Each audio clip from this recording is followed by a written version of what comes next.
Well, it's good to be here with you this morning. I'm normally never here because, as Mick mentioned, I have a joint appointment to Rosemead School of Psychology. I teach theology there, and they have chapel on Tuesday mornings at 9:30, and one of my roles at Rosemead is to help organize those, so I'm always there and never here. But it's good to be here with you this morning, and I want to talk a bit about discipleship. For various reasons, discipleship has been on my mind. And if you pay attention to the Christian publishing world, you may have noticed that there's been a bit of a resurgence of interest with discipleship language. Without too much effort, I have about a dozen or so books on my desk that have been published in the last year or so on discipleship. Here are some of them. Lots of different ways of thinking about discipleship. There's books on discipleship and evangelism, discipleship and parenting, discipleship and missions. This is a book on discipleship and homeschooling. So we have all sorts of discipleship in youth ministry, discipleship movements, discipleship and missions. This last book is a book that came out of the Exponential Conference last year, book written by Jim Putman and Bobby Harrington with a foreword by Robert Coleman. And the theme of the Exponential Conference, this is a church growth conference that happens every year, was discipleship. And the idea is that missional churches need to shift their focus to discipleship. So as the authors say here, over the last 30 years, church leaders in America have tried different methods for reaching unchurched people, from attractional models to missional models to gospel-centered models. Each has its strengths and weaknesses. While all of these approaches have merit, something is still missing, something fundamental to the mission of the church: discipleship. I was talking with Mike Wilkins last week about this resurgence of interest in discipleship, and in one sense, it's a wonderful thing. Jesus' teaching and practice of discipling his followers is a rich theological area for understanding the Christian life today. Jesus is still alive and well, and he is still taking on disciples. He is still calling people to follow him, to take on his yoke and learn from him how to become like him in this world. So it's a wonderful emphasis, and yet discipleship language and the discipleship concept often has a tendency of being distorted or reduced or equated with something that may be a part of it but not the whole thing. For instance, sometimes when people talk about discipleship, they really reduce it to mere evangelism, just getting converts. That to go and make disciples is just to get people saved, full stop.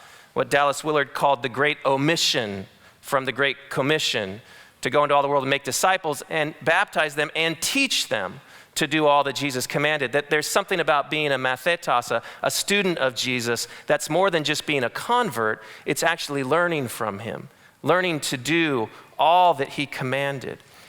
Another way that we sometimes reduce discipleship is we reduce it to some sort of program that you go into after you get saved, some sort of learning the basics of discipleship. And so for 3 months or a year, you go through a discipleship program. And after you're done, apparently you're discipled, right? If you ask people if they've been discipled, a surprisingly low number of people will raise their hands.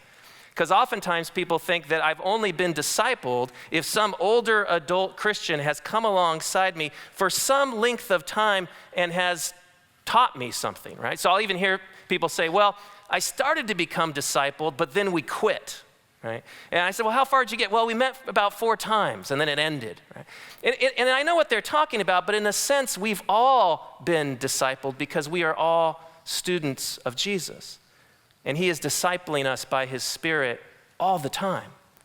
And of course, there are people in the church who come alongside us and play a role in that discipleship process. And so in that sense, we've all been discipled loads of times. This is a discipleship opportunity. Now, again, there might be a certain kind of arrangement where you have a mentor for a period of time, and that's an important part of the Christian life as well. But oftentimes we tend to reduce discipleship to some piece or faction or distortion. The distortion I want to address today is at times we've tended to think of discipleship as mere behavioral imitation. That what it means to be a disciple of Jesus is to try to copy his behavior, to try to do the things he did. Now, it could be worse to try to, you could go worse than trying to copy Jesus' behavior. But the problem with it is that it's not being a very good student of Jesus. Because Jesus, of course, didn't just behave out of thin air. Jesus didn't just do things out of an internal vacuum. Jesus' life was filled with thoughts and beliefs and desires and motivations and emotional responses and attitudes towards the world. And he did the things he did in a characteristic kind of way because of the sort of person he was. So the title of my talk is Doing Jesus Things the Jesus Way. That we don't just want to do Jesus things, but we want to learn to do Jesus things the way that he did them. And if we're going to learn to do the Jesus things the Jesus way, we need to become increasingly the kind of people that he was. We need to be conformed to his image. So what I want to do this morning is I want to talk about 3 different ways that Jesus did the things he did. Not so much what Jesus did, but how he did the things he did. And to look at Jesus' inner life, to try to get a vision on what was going on internally for Jesus that allowed him to be the kind of person he was. So let me mention 3 of these. The first one is this, that Jesus ministered out of a heart of compassion. The synoptic gospel writers, Matthew, Mark, and Luke, they use the English, we translate the English word compassion 13 times in the synoptic gospels. 8 of those times, it's used to describe Jesus' way of ministry. Cases like this. When Jesus went ashore, he saw a large crowd, and he felt compassion for them, and he began to teach them. When he went ashore, he saw a large crowd and felt compassion for them, and he healed them. Moved with compassion, Jesus stretched out his hand and touched the leper. When the Lord saw the widow, he felt compassion for her. Jesus says, I feel compassion for the people because they have remained with me now for 3 days. Jesus himself utilizes this word in various stories he tells, the story of the unforgiving servant and the prodigal son. In the story of the prodigal son, Jesus says the father is filled with compassion, and he runs to greet the son. What is compassion? Well, one definition is it's to be moved in one's inwards for the good of another. When we feel compassion, we are compelled internally to want to help. We're moved. And it's exciting to me to think about Jesus as a person who ministered from a deep well of compassion. He wanted to do something to help. When I think about my own ministry, at times I think I am motivated by some compassion, but I oftentimes know that there's other things motivating me.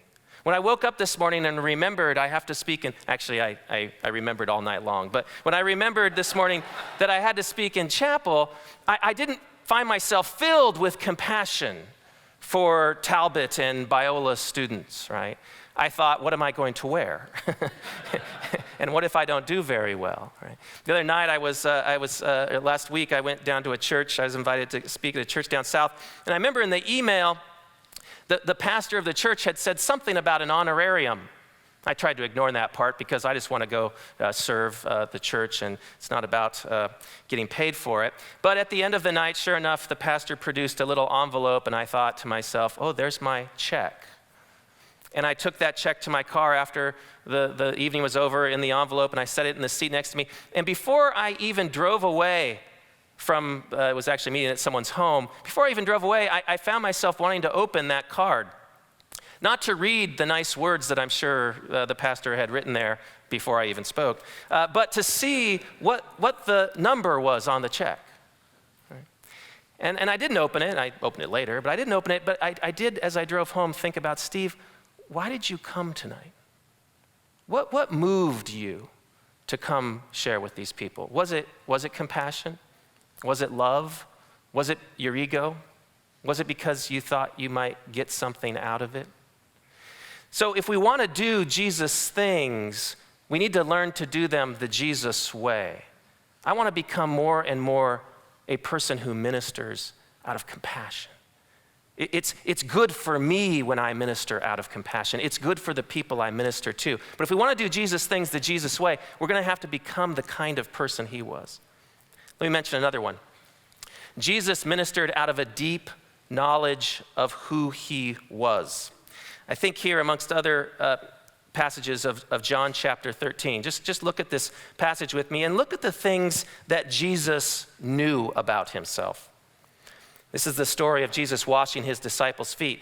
Jesus, before the feast of Passover, Jesus, knowing that his hour had come, that he would depart out of this world, excuse me, out of this world to the Father, knowing that the Father had given all things into his hands, and implied, knowing that he had come forth from God, and knowing that he was going back to God, what did he do? He got up from supper, laid aside his garments, taking a towel, he girded himself, poured water into a basin, and began to wash those dirty, smelly, I'm sure Peter had smelly feet, dirty, smelly feet. He was probably a sweaty guy. It's just my own sense. It's not in the text.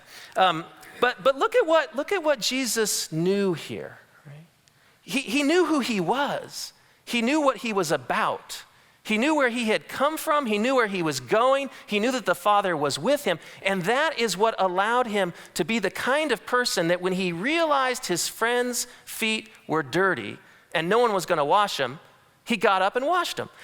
When I used to think of this scene of Jesus washing his disciples' feet, I used to always think that there was probably a little bit of a jab in it from Jesus, right? He was kind of getting up to kind of say, oh, you selfish guys, you still don't get it. No one's going to wash feet. I'll do it. And a bit of an object lesson, right? And he says that he did it to show them about leadership. But I don't think there was any shame in it. I don't think there was any kind of jab in it. It strikes me that Jesus was the type of person that when he sat down at a table and realized, oh, my friend's feet are dirty, and it would be culturally appropriate, and doggone it, it just feels good to have clean feet when you eat, I'm going to wash their feet. He was just the kind of person who would just do that kind of thing. Now, why? Well, because, at least in John's passage here, part of it looks like because he knew who he was. His identity was grounded. Again, when I think about my own service to others, I wonder sometimes how much I'm serving out of a deeply grounded identity. I remember in college, I went on one of these short-term mission trips, right? This was the kind where you pile in the church van and you drive for hours, right, to get someplace to go do a VBS or something like that.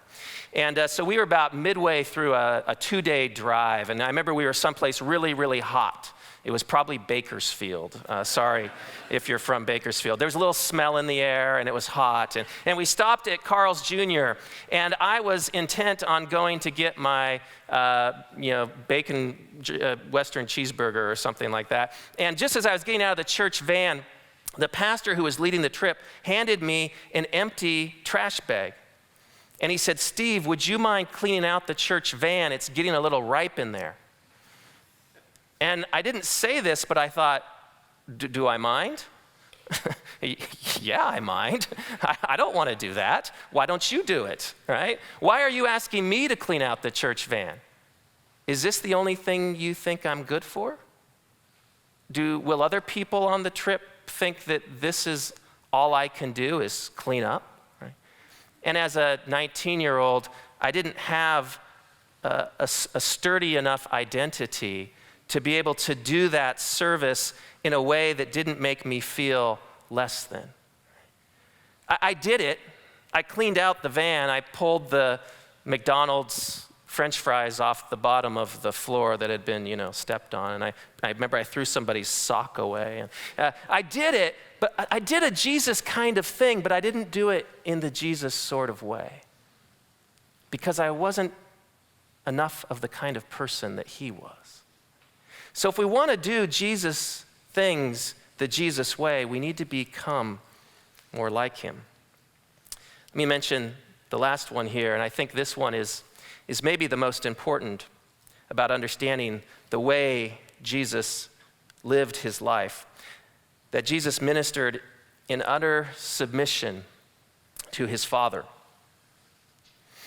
It's interesting in John's gospel how Jesus reiterates this point time and time again. In John chapter 4, he says, "My food is to do the will of him who sent me." And this is a very interesting passage because the disciples had gone into town to buy Jesus food, and they come back, and in between time, he'd met the woman at the well, right? And they say, "Rabbi, eat." And it was clear in the text previously that Jesus was tired and he was thirsty and probably hungry. They say, "Rabbi, eat." And Jesus' response is, "It's okay. I don't need to eat because my food is to do the will of him who sent me." D.A. Carson, in his commentary on this passage, suggests that it may actually have been the case that Jesus literally wasn't hungry anymore. That Jesus aligning his will with the will of his Father was a nourishing experience for him. His hunger had gone away. John 5, Jesus says, "I can do nothing on my own initiative. As I hear, I judge, and my judgment is just because I do not seek to do my own will, but the will of him who sent me." John 6, "I've come down from heaven not to do my own will, but the will of him who sent me." John 8 is a very interesting statement because here Jesus tells us that in doing his Father's will, this isn't some sort of distant obedience, some sort of duty or obligation, but he says, "I do nothing on my own authority. I speak just as my Father taught me, and he who sent me is with me. He's not left me alone." I think for a long time, doing the will of God was very clouded in my own mind with doing someone else's will. Even when my wife today asks me to do something, there's a little catch in me of, why do I need to do that, right? And but it's been helpful actually to have kids. The other day, my daughter, who's 6, Sienna, we were trying to get out of the house to go to a friend's house. They had a new puppy. And she really wanted to see this puppy and play with this puppy. And I knew our window of time was short, so I was trying to hurry her out of the house. This can be one of the most frustrating things in parenting, is to get your kids going, right? And wear your socks, wear your shoes, wear your clothes, right? And so I was in the process of trying to get her out of the house and saying, "Sienna, we need to go. There's a good thing in store for you. We're going to see the puppy," right? We want to get as much time with the puppy. And it wasn't defiance. It was things like, "Yeah, but Dad, I need to get a banana first. I'm hungry. And Dad, I need to go get my water bottle filled up. And I need to get my books for the car ride." And I'm thinking, it's only 5 minutes. Can we just leave? And I realized that I'm trying to get my daughter's will to align with my will. And really in that situation, I want something good for her. I want life for her. I know that this is going to be an enjoyable experience. And if she would just align her will with my will, there's goodness there. As John puts it, God's commands are not burdensome. They're life-giving for us. But even more than that, as my daughter's will struggles against my will, it's not just that we aren't going to see the puppy as quickly or for as long, but there's also a lack of harmony. Her will is distinct from my will, and my will is distinct from her will, and it's really not a very enjoyable time together as I try to get her to do what I want her to do, and she tries to do what she wants to do. Not only does she miss out on the goodness of what my will is leading her to, but she misses out, and I miss out, on the goodness of what it is like when our wills are aligned. When we're living life in harmony, in communion with another will that is a good and perfect will. And see, Jesus' abandonment to the will of his Father was not just a dutiful obedience, it was communion, it was food, it was nourishment. The part of the reason why he was able to do the things he did in the way he did is because he lived his life aligned and in deep, rich communion with his Father. It empowered him. to be the kind of person he was. So, how do we become the kinds of persons who can do Jesus things the Jesus way? How do we become compassionate ministers of the gospel? How do we become more and more grounded in our identity in Christ so that we minister out of a deep sense of who we are, and we're not concerned about our reputation? We're not concerned about getting our own ego needs met in ministry because we're already satisfied in Christ. And ultimately, and maybe most importantly, how do we become the kinds of persons who more and more align our will with our Father's will? Again, so that not only do we end up doing what is good and right, but we end up living in communion with our Heavenly Father by the Spirit. Well, this is a whole class in and of itself. In fact, I teach a version of the class after this. But you can't all come to that. So let me say a couple things here. But in one sense, it's really quite simple, isn't it? I think Matthew 11:28 through 30 is a nice statement of it. Jesus says, "Come unto me, all who are in need, all who have recognized that they're weary and heavy laden, and I will give you rest. Take my yoke upon you and learn from me." Learn from me. We might think of the great omission to this passage as being that we don't just come to Jesus, but we take his yoke upon us and we learn from him. For he's gentle and humble in heart, and we'll find rest, for his yoke is easy, his burden is light. So we keep coming. That's part of what we do as Jesus followers. We wake up every morning and we come. We say, "Lord, I need you today. Lord, I want to learn from you how to live my life more like you. I want to learn from you how to do the sorts of things you would do if you were me, in the sorts of ways you would do them if you were me. Lord, help me become that kind of person." And part of what that is that we need to arrange our lives so that we too live in ever-increasing dependence on the Father by the Spirit in the Son. This is the discipleship process, to learn from Jesus how to arrange our lives so that we are drawing off his Spirit, his love, his grace, his truth more and more. These are the means of grace. These are the spiritual disciplines. I love this quote in Dallas Willard's book, The Spirit of the Disciplines. He says that his central claim in that book is that we can become like Christ by doing one thing, by following him in the overall style of life he chose for himself. If we have faith in Christ, we must believe that he knew how to live. We can, through faith and grace, become like Christ by practicing the types of activities he engaged in, by arranging our whole lives around the activities he himself practiced. And don't miss this last part, the activities he himself practiced in order to remain constantly at home in the fellowship of his Father. The purpose of Jesus' disciplines and the purpose of our disciplines is so that we can remain constantly at home in the fellowship of our Father, that we can live our lives aligned with him and his will.